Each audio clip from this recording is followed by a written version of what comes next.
دور میں ایسے واقعات ہوئے ہیں کہ جو ذمی ہوتے تھے، جو غیر مسلم اقلیتیں ہوتی تھیں، ان کے حقوق کا، ان کے جان و مال کا پورا تحفظ کیا ہے، بلکہ ان کے ان اعمال کو دیکھ کے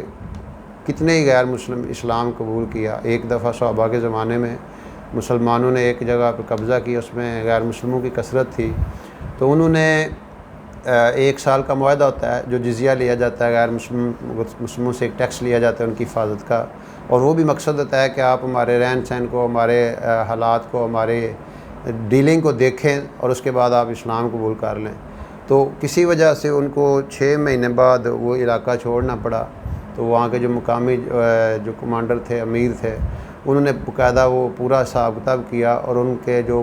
غیر مسلم تھے ان کے نام نکالے، لسٹیں نکالی، اور اس کے مطابق ان کو کہا جی اب 6 مہینے